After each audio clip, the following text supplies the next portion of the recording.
It's an honor and a pleasure for me to welcome all of you to this public celebration of Mahatma Gandhi's 150th birth anniversary.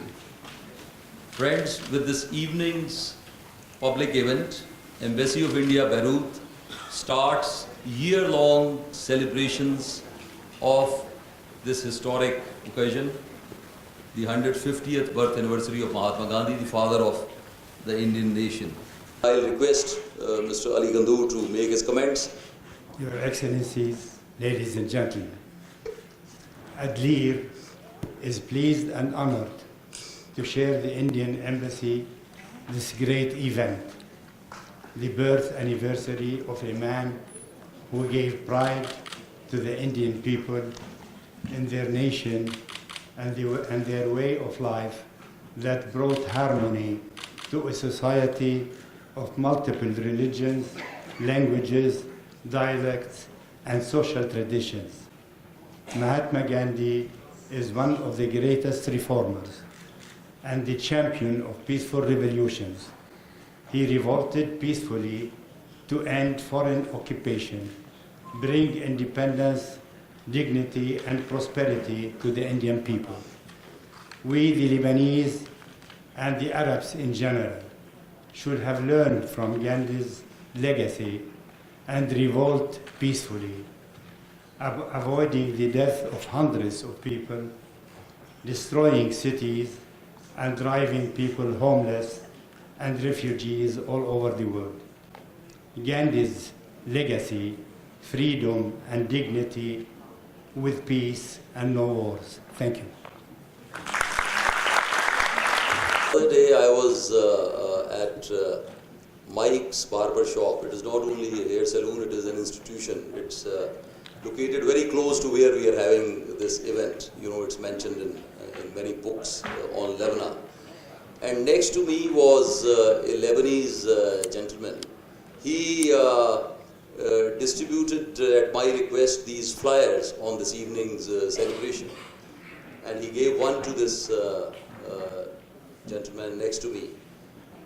And he paused for a moment and all he said was, "Oh, Mahatma Gandhi, he is one man who makes sense."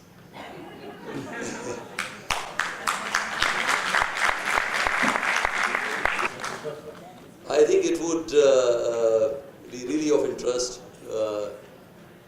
to reflect upon the relevance of Gandhi in the contemporary world. There are a myriad challenges. There are also a myriad opportunities. But what is Gandhi's relevance? What is his message? I would request His Excellency Mr. Vaarta to give his remarks. Thanks. Thank you. Thank you, Mr. Ambassador. I think what we've seen in the documentary is a very good example how we should be ourselves doing it in Lebanon. It wasn't the sword that made the change. It was the simplicity, it was staying the course, and to believe in dignity and make sure that religion, freedom, is the one that will be dominating our future.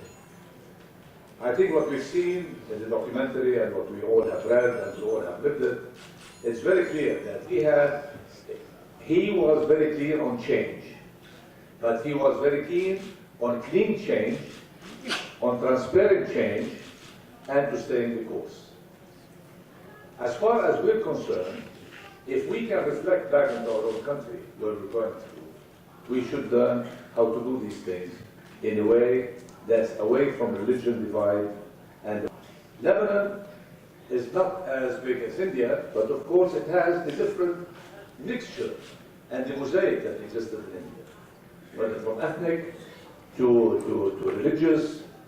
It is a mixture that basically, if we look at what we are going through in Lebanon, definitely we need a Gandhi in Lebanon. I'm an investor in India, but our experience in India, it's a very prosperous, very solid country. It's filled with democracy.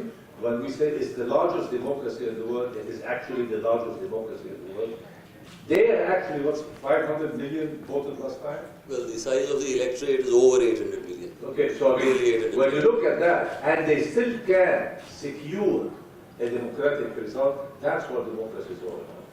And I think Mahatma Gandhi, with his way of simplicity and staying the course, actually put India on that course. We need to learn from this person. I think he has changed history. He has made us all believe that you can actually stay the course and you make change. Thank you. Thank you very much, Mr. Makhzoomi. When we talk of Lebanon, we're talking of a country with whom our friendly relations are steeped in history. And what we have always greatly admired about Lebanon is your pluralism, your diversity. I think this is a strong commonality that we have between Lebanon and India. And we have also always admired that Lebanon has remained a functioning democracy. I think that is something that is a great strength. It is, in case of India, it is the father of the nation, Mahatma Gandhi, through his Satyagraha, through his civil disobedience movement, this non-violent freedom struggle, who galvanized millions of Indians into this peaceful freedom movement and challenged what at that time was the mightiest empire in the world. And as you have seen in this film, this apostle of peace, a frail, simple man whose entire life is an inspiration, in his famous words, be the change that you want to see in the world. So when he led the Dandi March to defy this very unjust, unfair salt law, just picking up a handful of salt from the seashore, it was truly that defiant symbolic gesture. This was the moral strength of Mahatma Gandhi and his message. Picking up one handful of salt, he challenged the most powerful empire in the world. So that was Mahatma Gandhi. Ladies and gentlemen, first of all, I would like to thank you, Mr. Ambassador, for this invitation. I'm very proud to be here with you. Also, I would like to thank you all for attending and listening to my brief speech entitled The Father of Nation and the Resistance by Peace Policy. Personally, Gandhi is one of my ideal figures, and I could honestly and proudly say that he occupies the top rank of the list. Most of us know Gandhi as a politician. Here I would like to shed light on the other side of Mahatma very short. Entitled my speech by resistance by peace and not by peaceful meanings doesn't come from nowhere. It was written on purpose. Mahatma had a great inner peace represented by meanings that represented his peace. This might need more time to be verified. Also, being a vegetarian, as I, has given him a deep hidden power that affected indirectly the people around. This power was generated by humanity that comes from his peace. Fasting, which meant to be a sign of protest, was a negative personal act, in a mean that it only affects the person himself. But due to Mahatma's charisma, this personal act, positive affection, spread to the majority of Indian citizens. Also, it comes from his peace. Finally, I quote Mahatma's word, "Non-violence is the greatest force at the disposal of mankind." Thank you. Thank you. Thank you very much. Mahatma Gandhi is one personality, he is one name. I think anywhere in the world you mention, and chances are that most people, practically all, would recognize and remember. Between our two friendly and great countries, Lebanon and India, there are many connections with Mahatma Gandhi. Well, one of them is the late Kamal Jumlat, usually, who was inspired by Gandhi. He visited India, I think, at least 13 times. We are missing his son, Mr. Walid Jumlat, this evening, but some of his colleagues are here. Another connection that comes to mind is of the eminent poet and author, the late Jwadat Haider. His daughter Shahina Osran, as we speak, she is currently in New York, and it's a pleasure for us through our permanent mission to the United Nations in New York to involve her in the commemoration of the International Day of Non-Violence at the United Nations. Thank you. Good evening, ladies and gentlemen, distinguished guests, and thank you, Mr. Ambassador, for having me here today to be part of the celebrations. Tomorrow, as you all know, is International Non-Violence Day, which is also Mahatma Gandhi's 150th birthday. He's the leader of the Indian independence movement, a pioneer of the philosophy and strategy of non-violent resistance in the 20th century. Today, he would be called a disruptor of the status quo. But Mahatma Gandhi was one of the most important leading thinkers and mass movers that history has ever known. Gandhi addressed many topics and issues that he was deeply concerned about, topics such as war, peace, life, death, beauty, love, ambition, passion, pain, despair, and loss. He denounced injustice, violence, and discrimination. Our very own Jwadat Haider was a Lebanese poet and philosopher who sought to express his own concerns about these issues through the lens of his poetry, to reach the same final messages and bring about change in his society. Haider believed that peace should be mankind's collective goal, and that love, informed by reason, should be its main aim. Two men who lived very different lives, but deeply impacted on their communities and further afield through their devotion to their lifelong philosophies. Both were committed pacifists, both wanted to change the world around them, to better the lives of the poor and less fortunate. Both saw injustices and were not prepared to sit back and turn the other cheek, but equally, neither saw violence as the answer to social and legal change. Their greatest wish for humanity was for one day to learn to be at peace with itself. Were Gandhi and Haider kindred spirits? I think they were. As a matter of fact, Haider dedicated a poem that he wrote, which is called Mahatma Gandhi. And I'd like to read it to you now. Go east to India, the land of charm, where men with snakes twisted around their breast. These snakes never bite nor cause any harm like those immured within the human chest.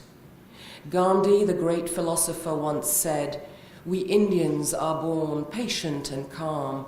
We worship our God and seek our bread, for we read the page of life in our palm. We fall heads down, tied to our destiny, and we grow up with fate to fall again, naked on the trails of humanity, caravans of magic within the chain. No remains remain but the links around of image to image in memory, a view of marble and furs on the ground, and shadows looming gyved each to a tree. There the future will the steaming past, and we follow along the thread of years, unloading fast where the billions amassed, to rise and meet the days of smiles and tears. That is why we look the hand of might to see the vain streams of light glowing in the sky, a rainbow with colours of piety, a signal of truth for those who deny. Gandhi died and burned, his ashes gathered and thrown into the river fast to flow, partly clung at the edges and were mothered to grow well into reeds long, long ago. Since they are cut by men, pen and bassoon, the pen writing Gandhi's philosophy, the bassoon blown sounding the beats in tune of his heart surging in waves at the sea. He, a phoenix revived by fire and pen, to live ever read in stories, to write the wax of temper in the hearts of men, the cause of hate, the foolish use of might. Salam on earth he preached and still preaching, by the repeated rhythm of the reeds blown, by the pen that has ripped and still teaching how to water the seeds of love where grown. Jawdat Haidar believed in the comprehensive power of poetry to change the world. His greatest wish was for humanity to one day learn to be at peace with itself, with its environment, and for violence and pollution to come to an end. Mahatma Gandhi's universality is illustrated by the very far-reaching influence he had. His belief in humanity is a lesson to us all. He said, "You must not lose faith in humanity. Humanity is an ocean. If a few drops of the ocean are dirty, the ocean does not become dirty. All humanity is one undivided and indivisible family. Each one of us is responsible for the misdeed of all the others." His writing, life, and actions have inspired people and poets all over the world and motivated them to bring about their own changes in their respective communities. Happy birthday, Gandhiji. We salute you.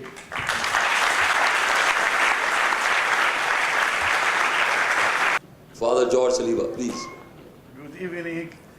I am very happy to be in this blessed occasion to remember such a person was unique in all of his life. If we count 10 leaders in the history of the mankind, Gandhi will be one of these 10. He was good leader, good example, and very sincere and loyal to his nation. He was very important person for all people wishing to serve their goals, their hopes, and their aims. For this, in non-violent, could challenge and overcome on the most important empire in the history of the 20th century. For this, when we remember him now, we remember all these high values he had got and done for his nation, and was winner and successful person in his life. Thank you for the invitation. I'm one of the members of the Friends of Jawdat Haidar, and I'd like to say how proud we are that our ambassador, Mrs. Shahina Haidar Aseiran, is representing Lebanon to be a participant in the commemoration of Mahatma Gandhi. And I'd like to also say that we're so proud that such an eminent political legacy is in coalesces with our eminent Lebanese poets, who both have one legacy, and that is freedom and peace in the world. Thank you very much. I have the privilege and pleasure to request one of the most well-known, one of the most creative artists of Lebanon, Abir Nahme.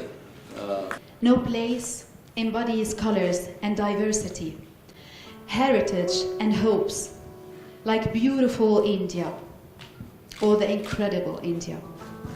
I've been in this immense, generous place, a country that have given the world the deep belief in the power of non-violence, a concept beautifully crafted, the great spirit of Mahatma Gandhi. Non-violence as a choice, as a destiny, as an evidence, and as a winning strategy. I'm honored to be associated today to Mahatma Gandhi and to sing in celebration of all beauties represented by India. I will always feel haunted with the penetrating songs of India. like this devotional song I'll be singing with you. Thank you.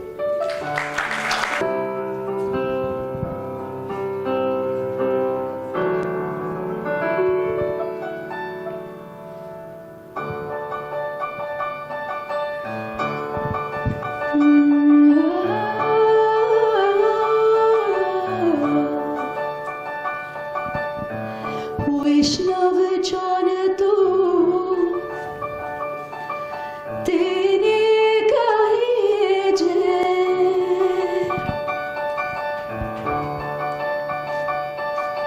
वैष्णव जान तू तेने कहे जय पेड़ पराई जाने रे वैष्णव जान तू तेने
Vishnu